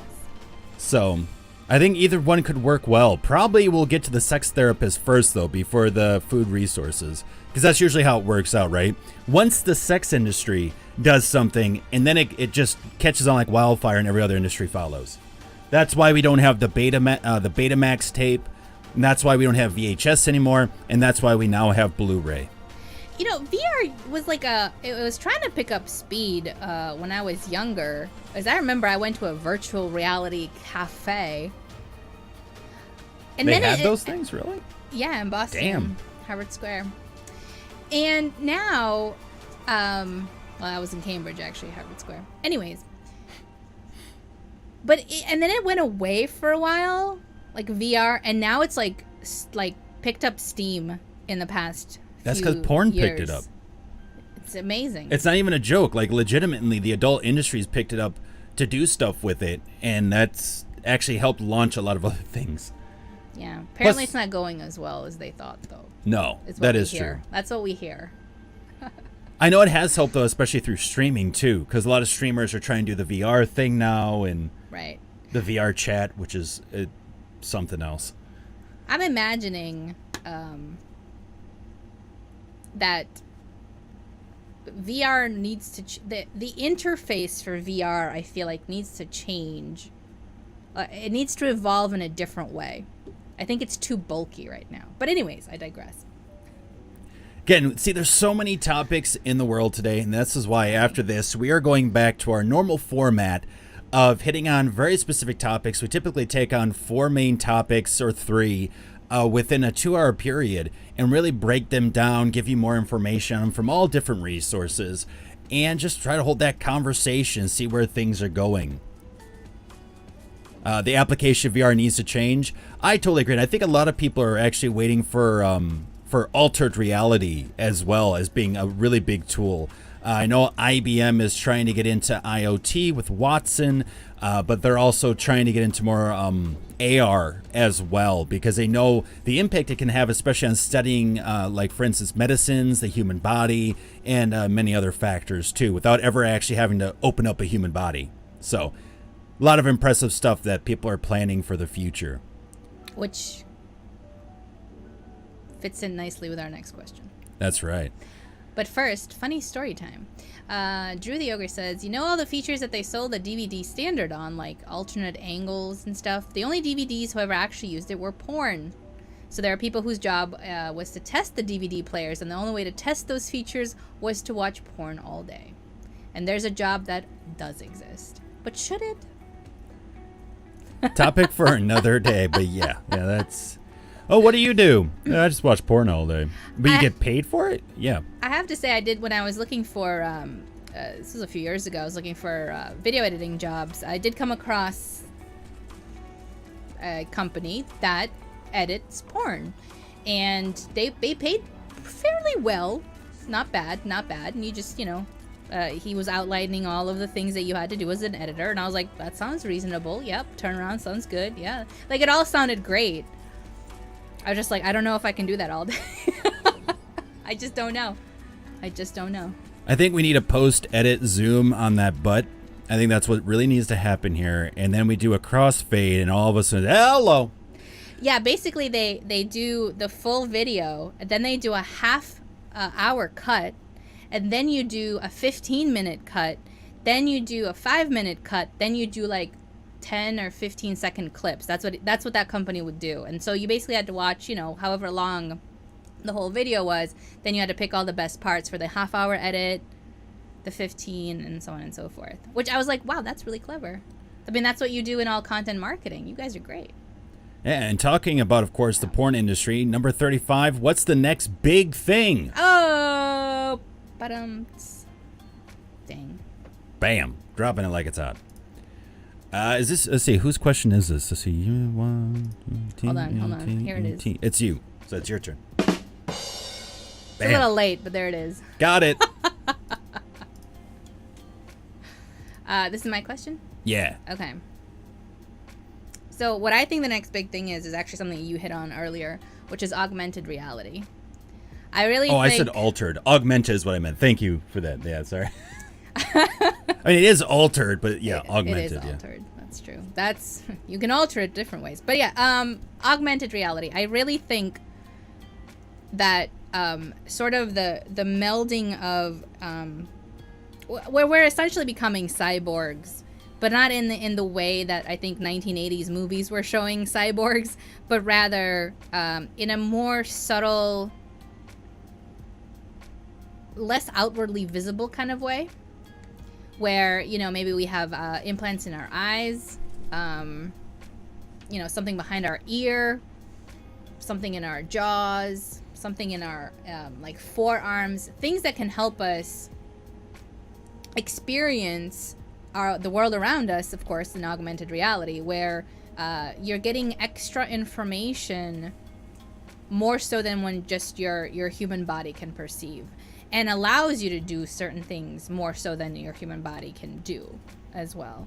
But I think that's the next big thing. Yeah, not quite Adam Jensen style from Dos Ex, where you kind of outwardly can see it. But he does, I think, have some augments that are like in his eyes, right? For example, like right? Yeah.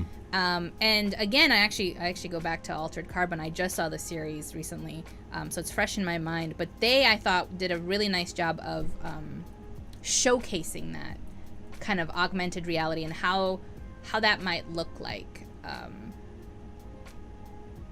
Where it's not like, oh, I have a metal, like this exoskeleton on top of me, rather, but it's sort of inside of you in a lot of different ways. And, and I think that's for two reasons. One, just the natural pace of technology, even though we haven't yet colonized the moon, which if we had gone at the same rate that we expanded other technologies, if we had used that same sort of innovation and timeline for space exploration and colonization, we would have been on the moon by now. But, Apple did iPhones instead. So we just have version 342 right now? But I don't even know. By God, those are some sexy looking phones. I lost track. They all look the same. Come on. The last 5 phones that iPhone came out with, basically the same fucking phone. Anyways. Talking about porn. That's technology porn right there. Yeah, I don't know what I was going with that. But so it's the way that we consume technology nowadays, and the way that we are so interconnected online, that I think is really going to drive that augmented reality, kind of having information at our fingertips when we want it, when we need it, where we don't actually require restoring any of that information inside of our brains, because we'll have a chip that does it for us or something, some online repository. And the second reason why I think it's going to be big is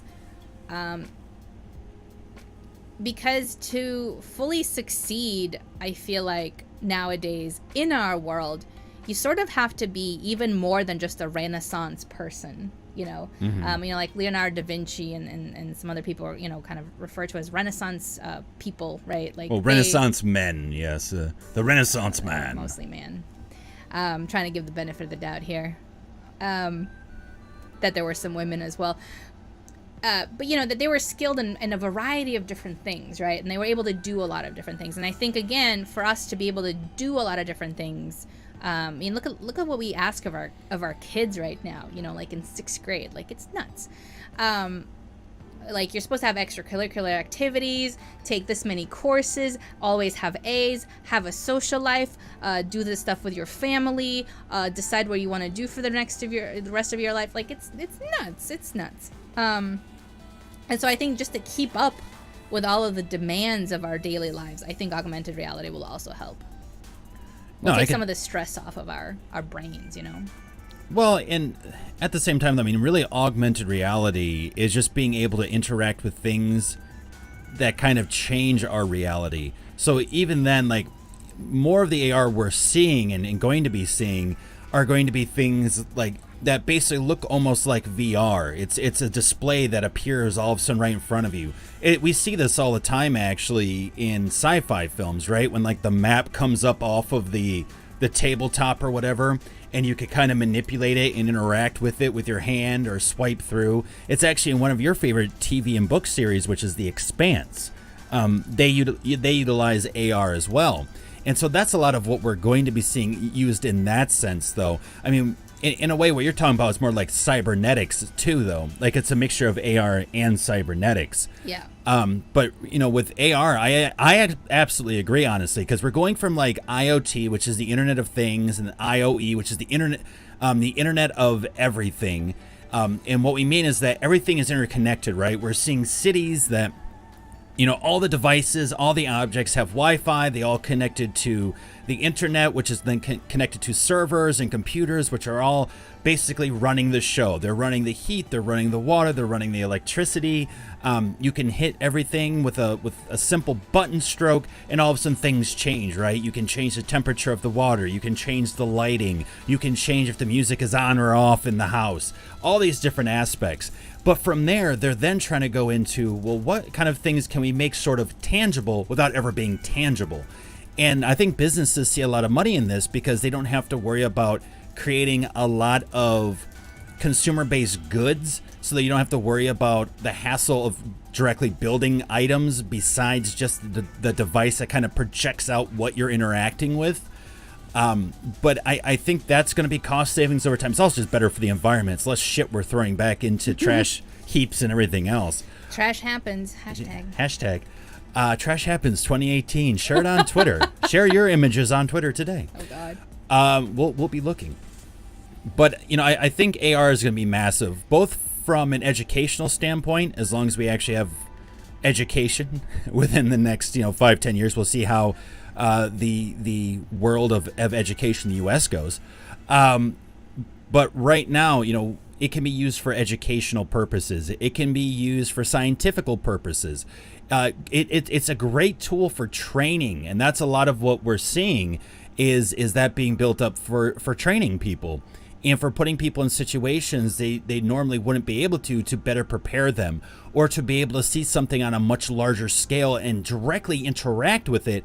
And those interactions may, for instance, control a robot. So now you could do more finite work, such as like surgery or something like that, where you could do more finite work in this augmented reality, and thus those signals and those motions and movements and everything else that you do then gets translated into a robot or some other type of machine that then actually does the work for you as well, which I think is great, because ideally, hopefully, in a perfect world, that also helps with the whole people being displaced by technology, right? Because now you have people manipulating it. It's just being improved on, rather than, instead of replacing the human being, you're still keeping the human being in it, but now you're just making it so you can do a lot more work with what you have. You're really advancing the energy and power of that human, rather than displacing them and replacing them.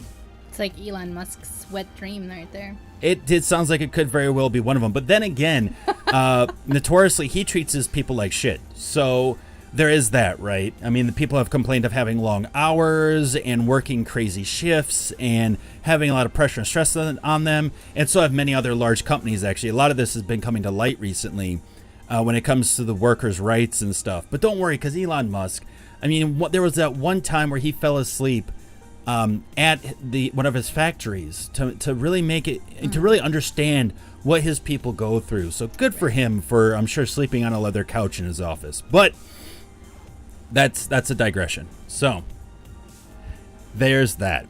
So we don't even know if we have actual epidermis of cells in the future. Technology is making humans lazy. Well, and that's true too, right? There is the implication that if humans don't truly understand technology and how it can impact them, so then they might not use it correctly, and it might just drive them to be lazy or have certain assumptions that aren't really correct, I guess, is the best way of putting it that I could think of right now off the top of my head, but that just aren't correct within reality, right?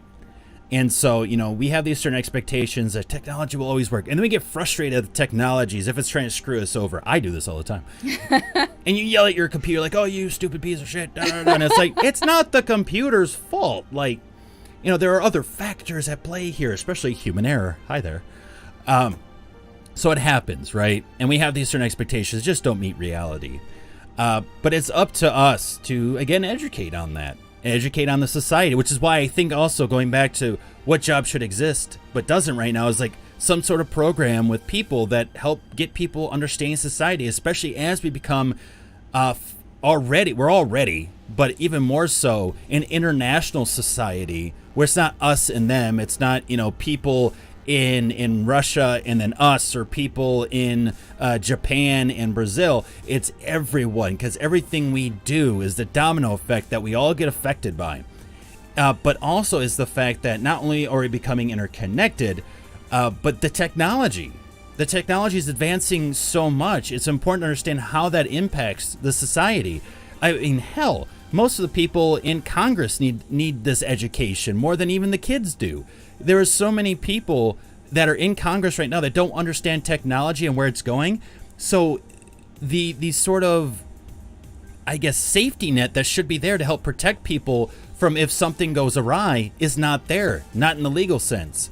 I mean, most people had a horrible time whenever Congress was actually, I guess if you will, interviewing or whatever, Mark Zuckerberg from Facebook, when they're like, oh, well, what are you doing with Facebook and this data and stuff like that? So many of these people had no idea what the hell Facebook was, had no idea what the hell technology was. From their questions, you could clearly understand they had no idea what the hell was going on there, and all they realized was, shit, I missed lunch. That's really what I got out of that. So, I think lunch is important. Well, that is true. It's the fuel for our current human bodies. Because again, you focus on yourself first, and then go. Anyway, full circle. But that is true too. It could definitely happen. So it's interesting. But I do think AR will be the next big thing. I think technology in general has been the next big thing for the past 20, 30. Well, really, technology is like the finding of the wheel, the creation of a chisel. It doesn't have to be wired, and it doesn't have to beep, boop, boop, and light up. I mean, that's not technology at its core. It's just creating the tools that help you advance as a society. Again, with those damn S's. I don't know what's going on. But yeah, I think that's really it, is that progression of said technology and tools that we utilize. And AR is going to be huge for that. So we can only imagine. But yeah, big companies like Dell and IBM, Facebook, many others are already dabbling, if not already full into the AR realm and IoT realm. And we're going to see a lot of big things happening in the next 5 to 10 years because they're testing viability. In the end, too, because they want to make money, right? So they want to see if they can also make money from it. And a lot of these companies are doing like smart cities. There's one being built just north of the Denver airport. There's ones that are being built in Europe as well. So there's multiple. Actually, what was it? The one being led in Denver, I think, is actually by Polaroid or Panasonic or something like that. Yeah, I forget what. Let's see. It's if I remember right, it's a Japanese company. I think that was spearheading it, and I was like, really? Panasonic. So there are a lot of companies that are diving into this already, trying to test the realm and see what happens. But will AR remove wisdom teeth while having to go through? I wish it would. That would be amazing. Yeah, that's the thing. AR won't solve everything. Not one tool will solve everything.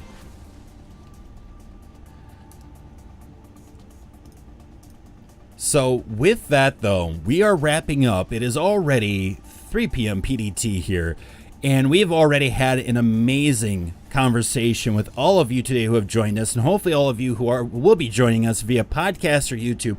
Hopefully you've enjoyed yourself as well. And we have finally wrapped up the 35 questions you probably never asked yourself. And kudos if you have. Let's get some hype in chat. We made it through, folks. We done did it.